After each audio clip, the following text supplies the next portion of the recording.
স্বাগতম সবাইকে বিডি গণিতে। আমি আজ তোমাদেরকে খুব সহজ এক পদ্ধতি শেখাবো যা দ্বারা তোমরা যে কোনো বড় সংখ্যাকে অন্য কোনো বড় সংখ্যা দ্বারা খুব সহজে দ্রুত ভাগ করতে পারবে এবং কই মাছও ভাজতে পারবে। কই মাছ ভাজার কথা কেন বললাম, ভিডিও দেখতে থাকো, তাহলেই তোমাদের উত্তর পেয়ে যাবে।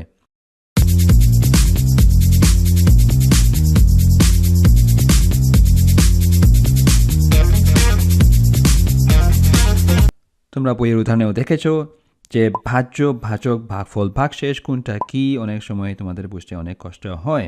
তাহলে দেখে নিই আমরা কোনটা কি। এখানে ভাজ্য হচ্ছে 5738, যা হচ্ছে কই মাছ। আর কই মাছকে কী দিয়ে ভাজা হয়? তেল দিয়ে, যা হচ্ছে ভাজক। এখানে 73 হচ্ছে ভাজক। আর মাছ ভাজার পর যা আমরা পাই তাহলে হচ্ছে ভাজা মাছ, তা হচ্ছে ভাগফল। আর মাছ খাওয়ার পর যা থাকে তাহলে তা হচ্ছে কাটা, যা হচ্ছে আমাদের ভাগশেষ। আগে নিয়ম অনুযায়ী আমরা জানি 5738কে ভাগ করা হচ্ছে, এই জন্য এই সংখ্যাটি ভেতরে যায় আর 73 যায় বাইরে, যা দিয়ে ভাগ করা হচ্ছে ভাজক। আমাদের ভাগফল যায় এখানে আর ভাগশেষ থাকে, ভাগ করার পর যা থাকে তা হচ্ছে ভাগশেষ। তাহলে আমরা এই উদাহরণটা এখন দেখে নেই কীভাবে আমাদের নতুন পদ্ধতিতে আমরা ভাগ করতে পারি।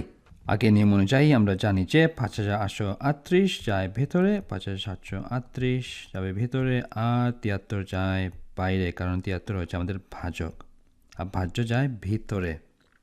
প্রথমে ভাজ্যের প্রথম সংখ্যাটি নেই, কিন্তু দেখা যাচ্ছে যে 5 73 থেকে অনেক ছোট, যেহেতু ভাগ করা যাবে না, সেক্ষেত্রে আমরা পরের সংখ্যাটিতে যাই, যা হচ্ছে 57, কিন্তু সংখ্যাটি তবু 73 থেকে ছোট। তাহলে পরের সংখ্যাটিতে যাই, যা আমাদেরকে দেয় 573। এবার 573 73 থেকে অনেক বড়, তাহলে আমরা 573কে 73 দ্বারা ভাগ করতে পারবো। এখন দ্বিতীয় ধাপটি খুব খেয়াল করে শোনো। আমরা 573কে 73 দ্বারা ভাগ করছি, কিন্তু 73-এর নামটা আমার জানা নেই, কারো বা জানা আছে। তাই আমাদের এ ব্যাপারে খুবই চতুর বা চালাক হতে হবে। এখন 573-এর প্রথম দুইটি সংখ্যা নেই, যা হচ্ছে 57।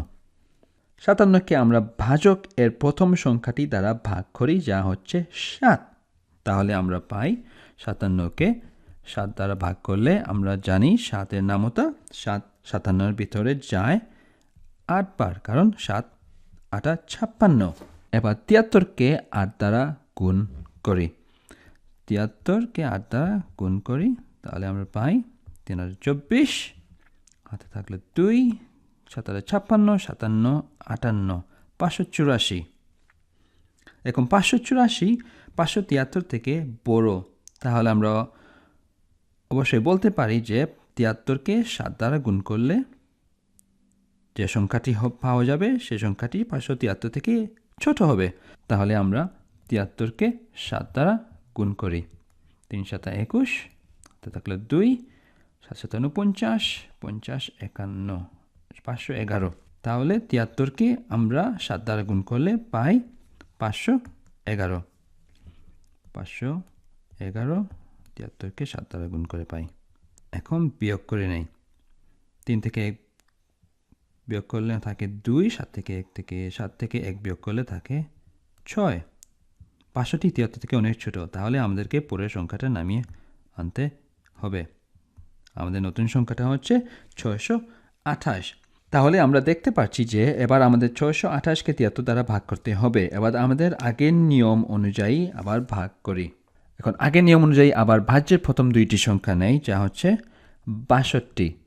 62কে ভাজ্যের প্রথম সংখ্যা দ্বারা ভাগ করি, ভাজ্যের প্রথম সংখ্যা হচ্ছে 7। এবার 62কে 7 দ্বারা ভাগ করলে আমরা পাই 65-র ভিতর 7 যায় 8 বার, 7 8 56। 56 62 থেকে ছোট, তাহলে দেখা যাক এর উপরের সংখ্যাটা গুণ করি, 7কে 9 দ্বারা গুণ করি, তাহলে আমরা পাই 7 9 63। এখন 63 65 থেকে বড়, তাহলে আমরা বলতে পারি যে 73কে 8 দ্বারা গুণ করলে আমরা যে সংখ্যাটা পাবো সেই সংখ্যাটি 628 থেকে ছোট হবে। এবার 73কে আমরা 8 দ্বারা গুণ করি, 3 8 24, হাতে থাকলে 2, 7 56 57 58 584। তাহলে 73কে 8 দ্বারা গুণ করি, আমাদের থাকে 584। বিয়োগ করে নেই, 8 থেকে 4 বিয়োগ করলে 4,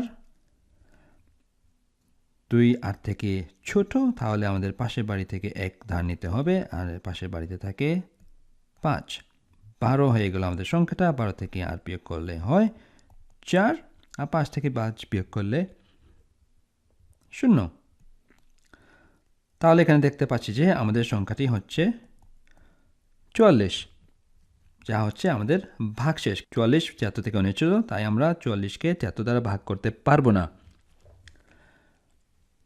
আশা করি এই উদাহরণটি তোমাদের খুব সহজে দ্রুত ভাগ করতে সাহায্য করবে। পরের ভিডিওটিতে আমি বইয়ের কিছু প্রশ্ন একই নিয়মে করে দেখাবো। যারা সাবস্ক্রাইব করে নেই, আশা করি সাবস্ক্রাইব করবা, যাতে তোমরা আমার ক্লাসগুলো সহজে পেতে পারো আর পরীক্ষায় ভালো রেজাল্ট করতে পারো, এই আশা রাখি।